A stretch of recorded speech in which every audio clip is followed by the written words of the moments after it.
Hello, everyone. My name is Ashley Davis, and I'd like to welcome you to the Victims of Communism Memorial Foundation's webinar today. We are thrilled to have Pedro Urruchurtu with us to share more about the situation in Venezuela and his work in resisting the Maduro regime. VOC is proud to share the stories of brave Latin Americans who are fighting against communism and socialism in the region. And I also wanted to highlight that next week at the Victims of Communism Museum in Washington, D.C., we will open our next temporary exhibit, which tells the story of Operation Pedro Pun. This exhibit will be open to the public from June 26th through December 10th. So for those of you in the DC area, we would love to have you join us and visit the exhibit. And for all others, please take a trip to DC and visit this incredible exhibit if you have the chance this fall. We will also host our next webinar later this summer to train teachers and anyone else who is interested on our new middle school curriculum, which was just released last week and is already available on VOC's Amazon bookstore. So I will share that link for all of you so that you have that available if you're interested in getting a copy of our middle school curriculum. But again, thank you for joining us today for this webinar with Pedro. I will now turn it over to Dr. Eric Patterson, VOC's president and CEO, who will share a few updates before we move into our interview with Pedro. So with that, Dr. Patterson, thank you for being with us and sharing these updates. Hello, everyone. Thank you for joining us today for this webinar as we hear from Pedro Urruchurtu about his experience in Venezuela. As you all know, our purpose is to not only commemorate the crimes of communism in the past, the 100 million people murdered by communist regimes in the past, but to be a voice for the liberty of those still held captive by totalitarian and authoritarian regimes today. And in the Western Hemisphere, that includes formally communist Cuba, but also hard left regimes in places like Nicaragua and Venezuela. Over the past couple of years, we've been particularly focused on the terrible electoral tragedy, the stolen election, the human rights violations, and the destabilizing criminality of the Maduro regime in Venezuela. And this really cuts across all of the areas of work that we do at VOC. As many of you know, we really have three big lines of effort. We do policy relevant research that we can put in front of policymakers, such as at the US State Department and at the UN and in front of the US Congress. We also have the museum and the operations that we do here, particularly the museum as a schoolhouse for students to learn about the past, but also to learn about current events. And then there's the wider range of academic and educational programming. And our talk today really fits in all three, because what we do at VOC is we try to tell the story of today's witnesses against Marxist ideology and the terrible, heavy-handed, brutal tactics of socialists and communists around the world.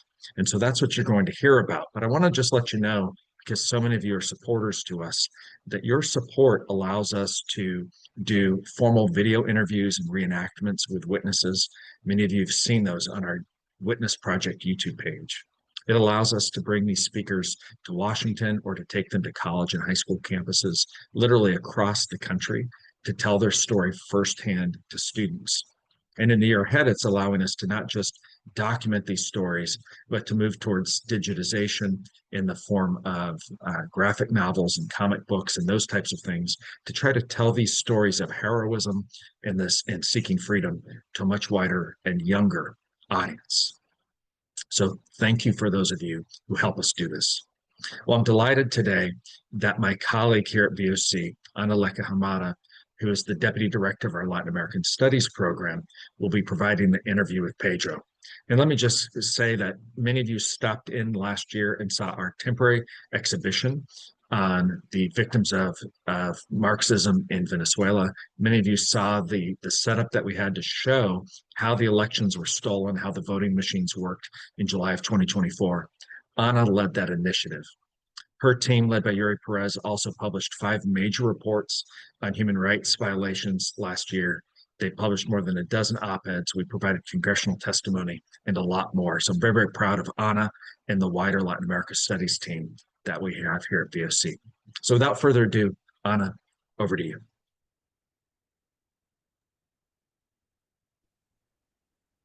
Hi, can you all hear me? Hopefully. So welcome again to today's conversation with Pedro Urruchurtu. Pedro serves as Director of International Affairs for María Corina Machado, the Venezuelan opposition leader who organized and supported Edmundo González's presidential victory over Nicolás Maduro, set for last July 28th. While the regime still clings to power, María Corina's efforts have significantly weakened its hold. In their desperate and delusional thirst for control, the regime persecuted María Corina and her entire team and family also, including Pedro. He sought asylum in the Argentine Embassy in Caracas, an embassy that was later handed over to Brazilian control as part of a bilateral negotiation. Recently, Pedro was rescued by the US government in cooperation with other countries and organizations through an extraction operation known as Operación Guacamaya.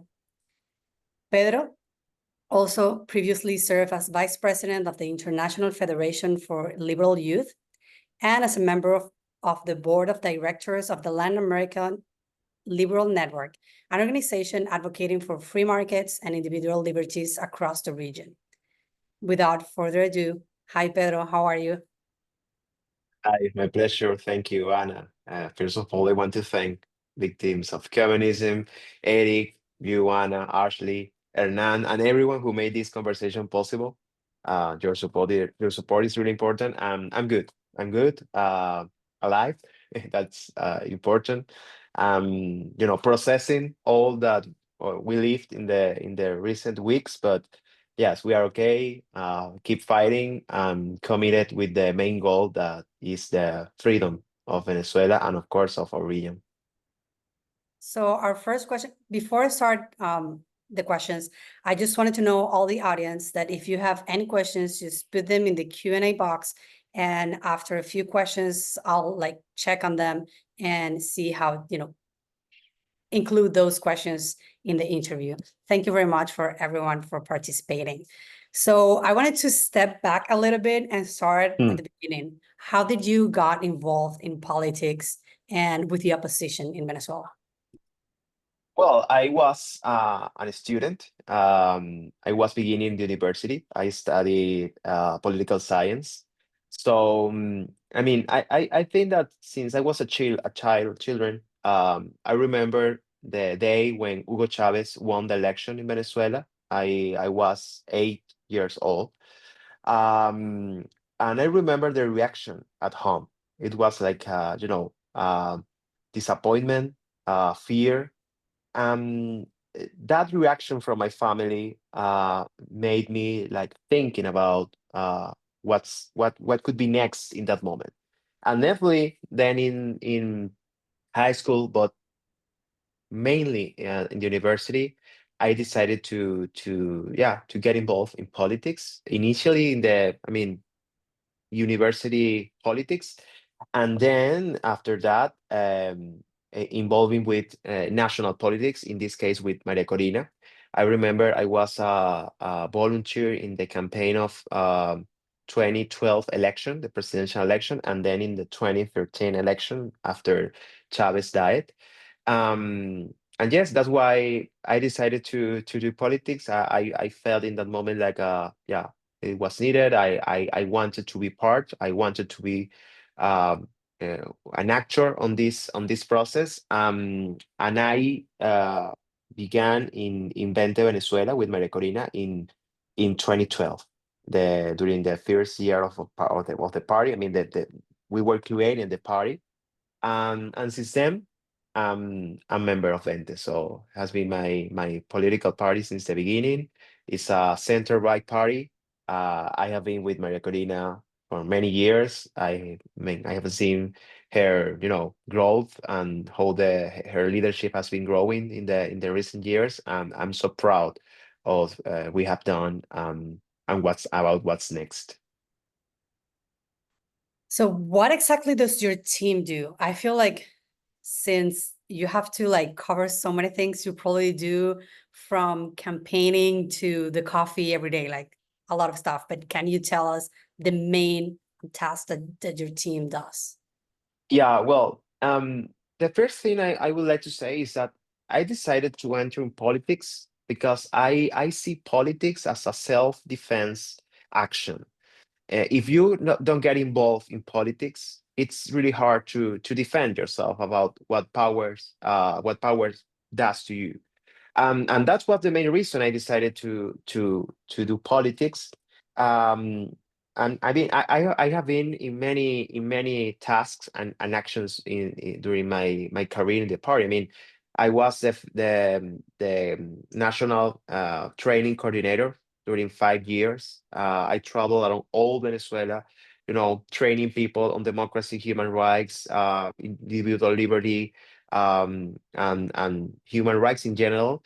Then I became international affairs coordinator. So I have been like, balancing both areas because I love to train, but at the same time, I mean, international relations. And our team, I mean, we do everything, like you said. I mean, since coffee and activism and demonstrations, but also strategy and also training programs, and also, I mean, it's a multitasking team. Fortunately, we have a strong movement, not only with young people, but also with a lot of leaders nationally. Nowadays, Vente Venezuela is a party that is growing in a faster way in the country. Um, it's the biggest party as we speak, because people, I think, that finally realize the importance of a political project based on freedom. And of course, because we have an amazing leader that is María Corina Machado. So yeah, I think we are a really nice team, not only because we see each other as a family, but also because we have been working in this project since the beginning. And I have to say that most of my colleagues now are in prison, in exile, or in hiding. That's the consequence of facing these kind of regimes. Um, I feel, of course, very fortunate to be in the place I am in this moment, because I know that I'm so lucky in comparison with many of my colleagues that are in a different situation, especially those who are kidnapped by the regime. But at the same time, I see exile as a huge experience, in order not only to learn, but also to keep fighting. And that's the price. That's the price to not only to fight against a regime like this, but also as a consequence of defeat them, because we defeat them. We defeat them in July 28th of last year. So you just told us that most of your team is, scattered all over. And Mm-hmm. sadly, some of your teammates that you consider family, because going through, let's say, like traumatic situations, like being persecuted by such a strong regime, creates bonds. But how are what are the sentiments towards the regime by the Venezuelan people, and is the people still supporting Maria Corina? How are people in the streets feeling right now? Well, we need to consider that this regime used terror as their main tool. I mean, I think it's the only tool they have as we speak. I think they lost not only trust, I mean, long time ago, but I mean, they tried always to have like a facade on, on democracy and popular support, and, try to simulate that they are in democracy. I think after the election of last year, the last year election, they lost this. So they are using terror and fear as the only tool they have in order to try to stop people and to, paralyze people. But I think that people is really clear about not only what the regime is, but also about what is the kind of leadership they are looking for. And that's why they still support Maria Corina. Not only support her about, I mean, her coherence and her brave spirit, but also because she has been really clear about the nature of the regime we are facing. She has been clear about that this is not an easy fight, an easy struggle. I mean, it is hard because we are facing criminal, no politicians. And it's clear that in Venezuela we are experiencing, as we speak, state terrorism. So, I mean, it's curious because this is not a terrorist group attacking the state, but it's the state who is attacking people through terrorism and using all its force. So it's important to see that these practices have not been seen in the region since the dictatorship of the 70s in Latin America. And the Inter-American Commission on Human Rights has condemned this as an extremely serious because, I mean, it's not only about the 1,000 political prisoners, it's about the practices that the regime is doing in this moment. So I think people is really clear. I think the people have will to fight. They trust in Maria Corina, they trust in our project, they trust in Edmundo as well. People know that we won last year. People, I think, is just like waiting for the moment, the right moment to act. In the meanwhile, I think the society is taking care. Each one, I mean, among others, I mean, between people, because of course the repression is really, really hard at this moment. I mean, the repressive wave is really hard as we speak. But I mean, for me, the most important lesson that I have learned from people is this idea of keep fighting, waiting for the right moment to act. But I mean, with that will to fight alive, and it's important. I mean, Maria Corina now, the most valuable thing from people about Maria Corina is that she remains in Venezuela, that she keep fighting, and of course that, I mean, it's important to support her because at the end she's in hiding, she's sacrificing a lot, and it's important to support her because at the end it's like our last hope in order to coordinate and these efforts to recover and reconquer freedom in Venezuela. I'm gonna go a little bit with summarizing some of the questions are similar. So there are some divisions within the opposition in Venezuela, or at least that is what the regime is trying to show. How are you guys, or how is Maria Corina's team working towards working together with other leaders? Well, I don't think that there is a division in the opposition, and I want to be clear on this. There is a leadership with, I mean, a legitimate leadership that won a primary in 2023 with more than 92% of the votes. So it's clear that there is a leadership that was elected by most of the people. There is a strategy that is taking place as we speak. There is organization, and we are organizing people, even in a context in which we know that persecution and repression is increasing. So we need to take care of people. And this, I mean, has to be like a smart kind of organization. It's not the normal organization that you could see in a democracy or democratic contexts. So and most of the political parties in the oppositions are following Maria Corina and the strategy. Not only about the unitary platform, but also about other organizations and other movements. This, I mean, this goes beyond political parties. This is not only about political parties, it's about social movements. So, I mean, it's clear that it's a strong leadership with a clear strategy and an important strategy to mobilize people and to get people organized. Of course, there are actors that play that role of try to be divisive. It's not new.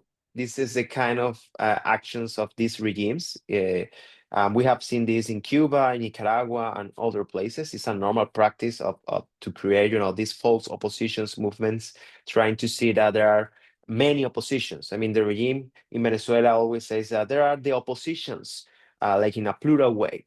But the real thing is that, I mean, every single actor who decide to be a part of the strategy and the leadership and the movement, it's clear it's a part. It's not in the movement, but it's not the most of the of the people. It's not the most of the parties. It's not the most of the actors supporting Maria Corina. There are individuals in minority. And of course, we have, a real clear vision about to reunite all the people who wants a free Venezuela. And if you, even, it doesn't matter if you were in the past a part of the regime, of the Chavismo system, if you now, you demonstrate with actions, with compromise, with commitment, with responsibility that you want a clear solution and for a free Venezuela, and you decide to support our project, you are more than welcome. So it's not true that the opposition is divided. In any case, some people is trying to divide, but it's not possible at this moment. How has the connection, the regime has a strong connection, aside from Cuba, which basically the regime is Cuba, controlled Venezuela, but also China, Iran, and Russia. How does those connections affect directly the people? And in this case, the social movement that put Maria Corina as their head. Yeah, this is a key question about the main partners of the regime. The first thing is, we need to think that there is an alliance of non Western countries that are getting more and more involved in Venezuela. Venezuela traditionally was an pro-Western Hemisphere country, Western civilization country, and now I think because of the regime, this has changed. Of course, the Chinese presence in Venezuela is about surveillance, for example, and they are providing technology in order to get social control, similar to the social credit system they use in China. In Venezuela exists the systems like special ID, in which you get some, rewards if you are a good citizen, or if you support the regime. But also they are providing some systems about facial ID or fingerprints ID. So they are working on that, and of course in not only in surveillance but also spying people and the army as well. Of course, the Russian presence is similar in terms of intelligence and of course in terms of military. And I would add another actor that I know that could be like polemic at this moment as we speak, for all the things that are happening right now, that is Iran. We know that, for example, some of the drones that flew over the embassy during our stay there were from Iran. So they are using Iranian technology in many ways. And of course, well, the Cuban regime, the presence of the Cubans is huge. It's of course it's about intelligence and spy, but I would say that it's more into influence in the real decision-making process. The Cubans have a control of important processes inside the administration, not only about documentation or IDs or these kind of things, but also about strategic decisions from the regime, from repression to economic policy. So I think that the Cuban regime feels like Venezuela is an important ally, and of course I think that they have control. So yes, it's really, for me, it's really concerning this kind of relationships with the Maduro regime and all these actors that, of course, are a real threat for stability in the region. Now that you were saying that some of the drones that were flying over the Argentinian embassy while you were there, what was that experience like for you? Were you expecting to be able to leave? What was your biggest fear while inside? It's a 3 parts question. Well, the first thing I would like to say is that this testimony goes beyond the personal experience. Because I mean, it's like about what a regime without limits is capable of doing, and how it, I mean, chooses to reveal its most criminal and repressive face in front of the world. And that was the case of the embassy. As I mentioned, Venezuela is experiencing state terrorism. And of course, when my colleagues and I decided to seek refuge in an embassy, we did that believing that it would be a safe place, because it's what international law teaches us. Asylum is a sacred institution. However, I mean, in our case, this experience became into imprisonment. So the Argentine Embassy in Caracas became a prison. It was the regime's decision in front of the world to demonstrate its power, to extort, and to institutionalize its hostage diplomacy. Because we don't only have 1,000 people being held hostage and kidnapped in the country as political prisoners. We have 70 foreigners from 25 countries, as we speak, that are kidnapped by the regime. So this is how we lived during 14 months under the most brutal conditions imaginable, without visits, without access to electricity or clean drinking water, relying on a small solar powered fan to charge our phones, using pooled water, the ambassador's pooled water, to survive, receiving only 3 minutes of water from a truck every 10 days. For 14 months, we were watched by the Russians and the North Koreans that were in the embassies that surrounding us. And of course, we also had neighbors that was armed men who occupied the house next to the embassy in the other side, and they pointed long guns at us and were digging a tunnel.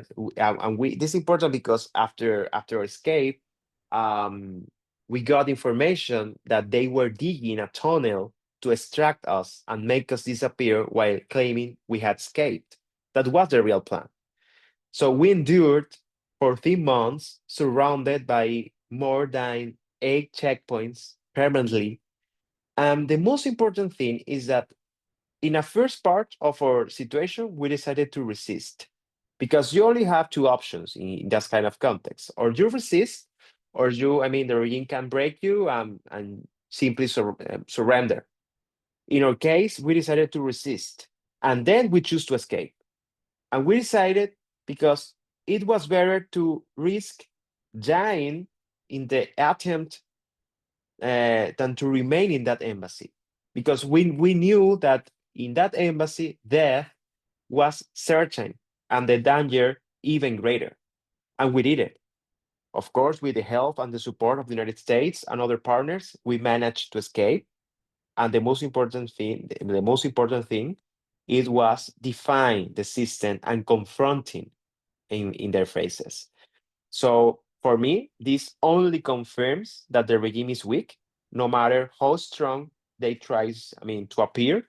There are cracks, serious cracks in the repression system. And of course, there is a huge opportunity for freedom.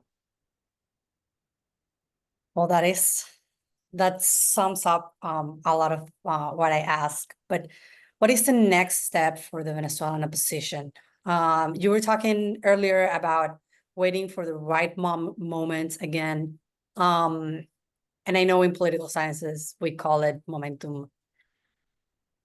When do you think that momentum can happen, or what are the elements that need to happen or need to be in presence to have that momentum? Yeah, well, you mentioned a really important thing, that is to create momentum. We had momentum. It was very important, not only for winning the election, but also after that, what happened next. And of course, during the next months after the election, it was really important to get this momentum.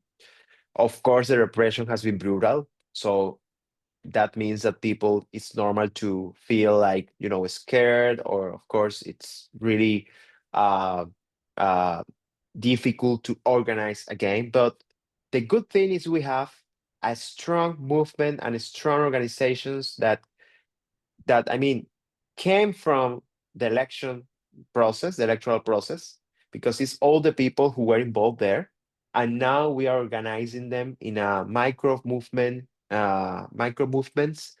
because in the way you get like in a micro level, it's easier to protect each group. It's easy to advance, and it's easy to get these people, more informed, more organized, and more open to participate in demonstrations or these kind of things, but in a smart way. And of course, this needs to be combined with the international pressure. So in this way is in which the leadership has an important role, and Maria Corina in this case from hiding. And now our main focus is how to weak the regime's repressive apparatus, how to make weaker this repressive apparatus.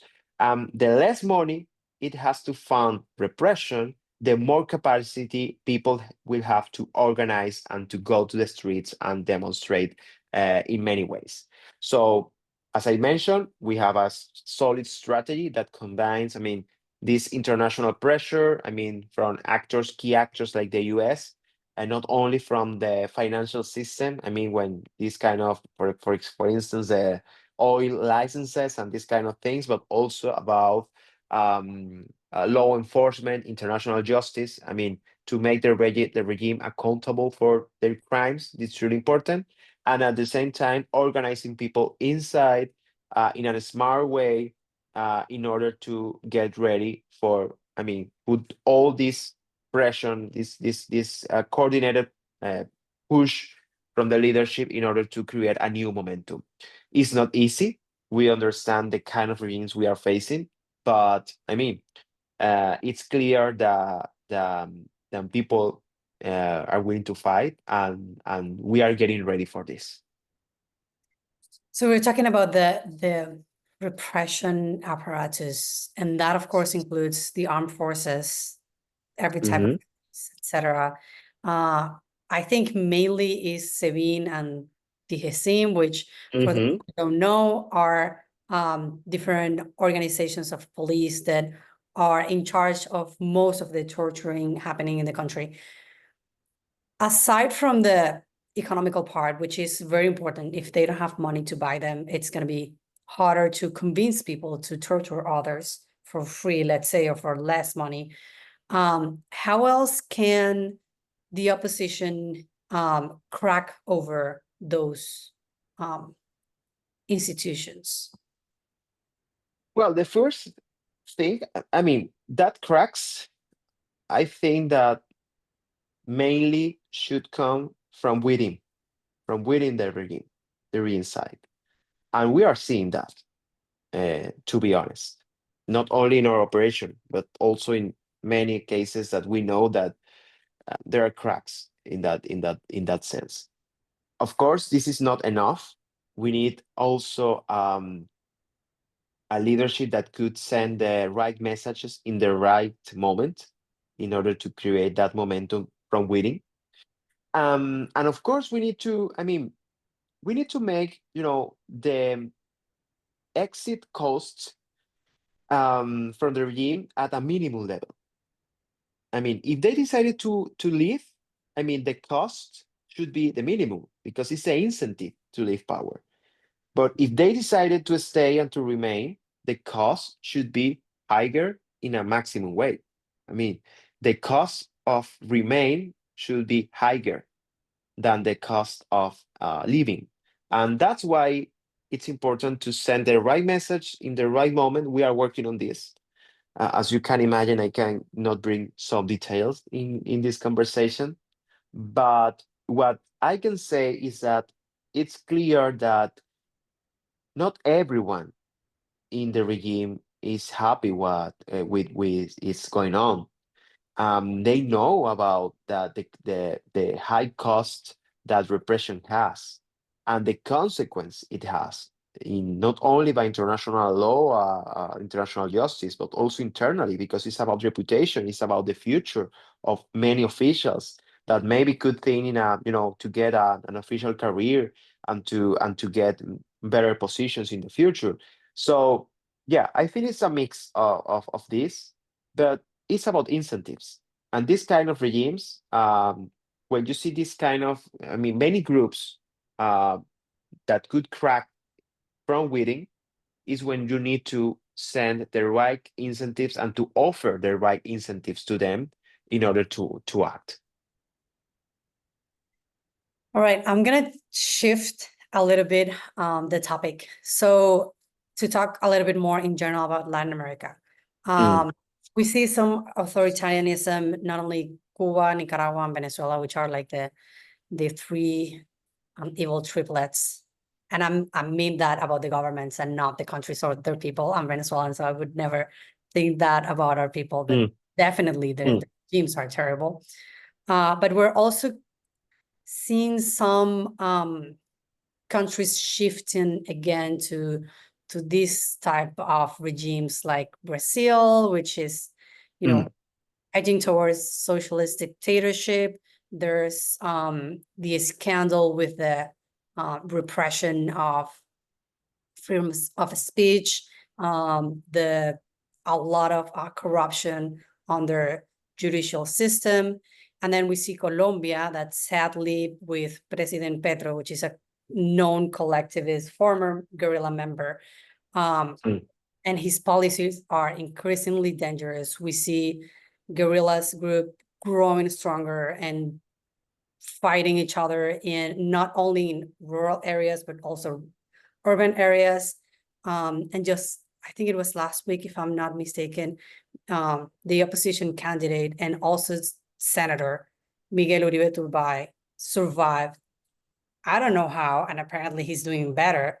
And an assassination attempt, he was shot 3 times, 2 in the head, which it's a miracle that he's alive. And one in the leg. So why do you think these communist ideas remain so persistent in Latin America? Like, what are we as a region doing wrong that every time we start like shifting towards freedom, then this crazy wave of authoritarianism comes and like just brushes all of the good work of the people that just want to be free? Well, I think they are more romantic than us as liberals or as our center right or right parties and organizations or leaders. They have a narrative that is useful. I mean, my main concern is that, unfortunately, that narrative is ambiguous, and of course is used depending on the case. For instance, our case in the embassy, because our crime was organizing a campaign and winning an election from within an embassy that was our only option to avoid prison. But even if it became a prison itself, but we didn't see strong support from the left in our case, even when it was clear the violation of human rights we were suffering. But in other cases, with corruption involved, with other crimes involved, the solidarity was automatic. So they use human rights in a relative way, but they have a narrative that is so powerful. And I think that one of our main problems, I mean, it doesn't matter if you are center right or conservative or more liberal, I don't know, is that we need a more powerful narrative that could confront this narrative from this side of the spectrum. They are really romantic about the things they say. They always offer the sky, even when it's like could be like a hell, and they are really good on that. I mean, they're good at it's for example, it doesn't matter if you're a former member of a guerrilla, you can be president with a romantic narrative about how you can overcome many difficulties and barriers, and then people in a revolution could elect you, and it's a narrative. In our cases, I mean, because we are really focused, on economy, that is important, in politics, that is important. Of course, all these things matter, but at the end, we don't have a strong narrative. I think that's, um, for instance, what you do in victims of communism is really important in order to show about these kind of regimes do historically. And also, I think you could, and you are very helpful in terms to through history and to recreate all the things happened in the past and are happening now, how we can create a more powerful and more effective narrative.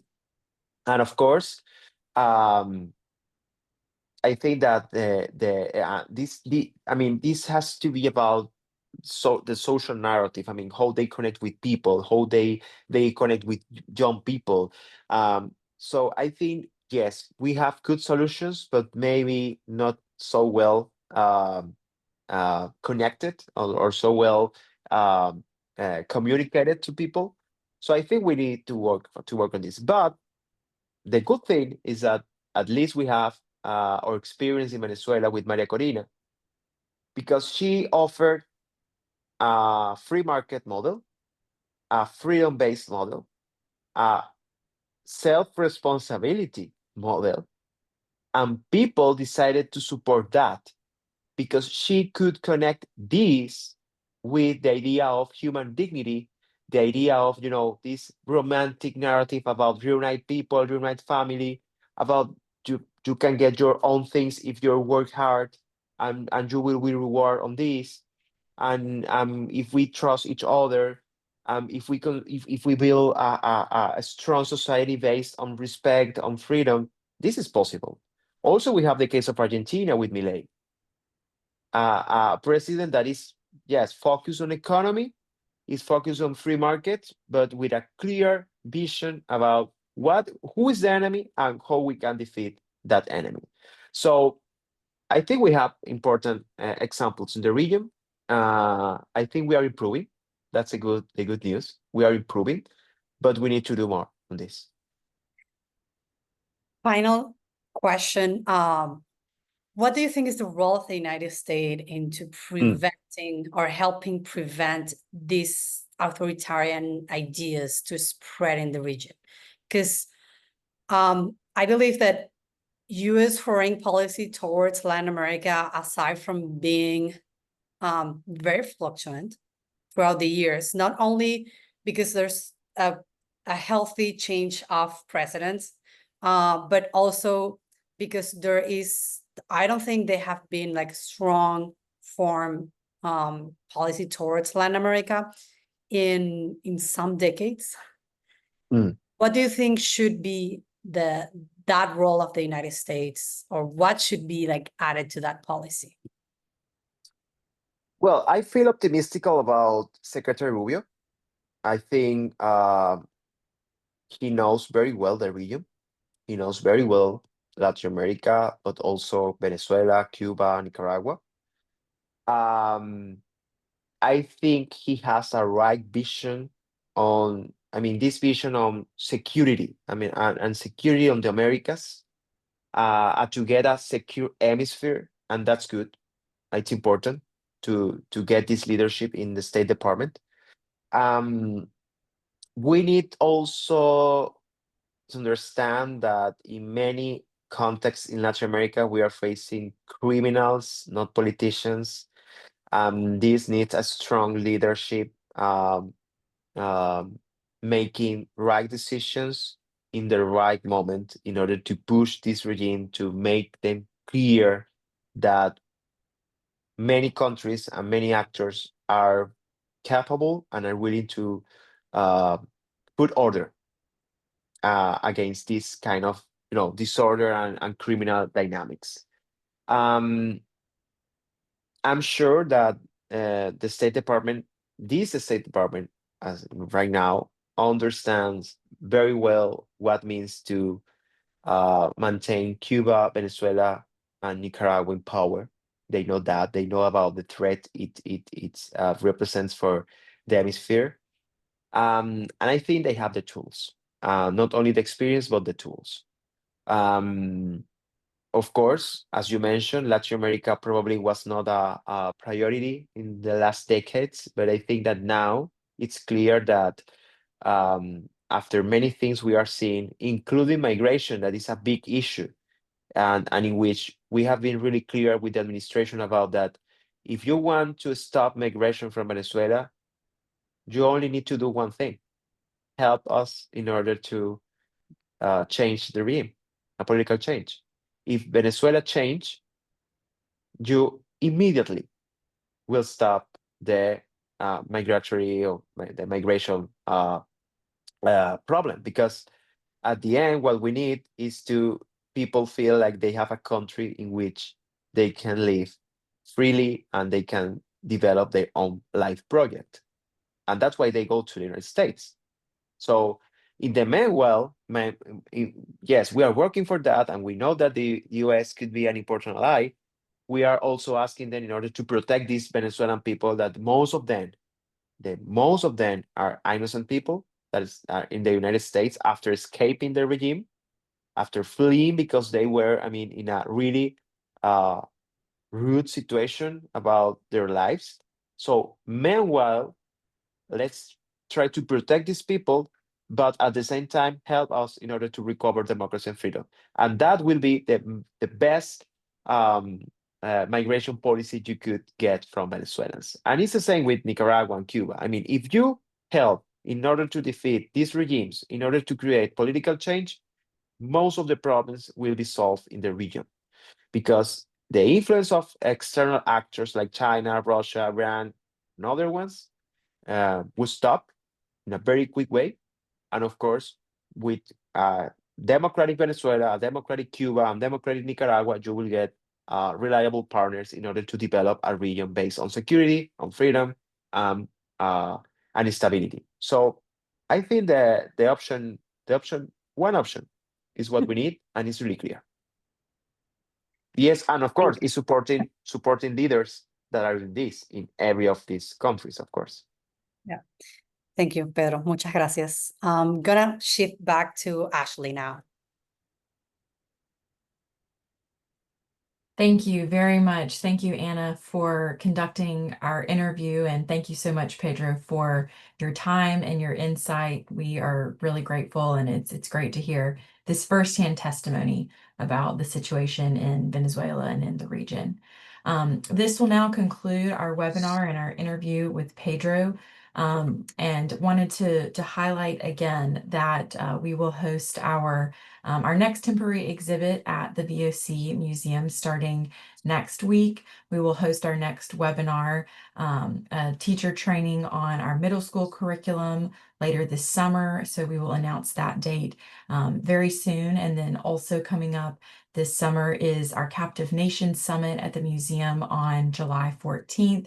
And later this year in October, we will host our China Forum, along with many other events and exhibits in between. So please keep your eyes peeled for the continued work that we're doing, events that we're doing. And as always, thank you very much to everyone for your support of our work and your partnership in this effort.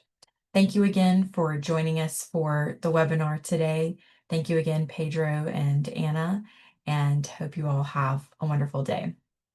Thank you.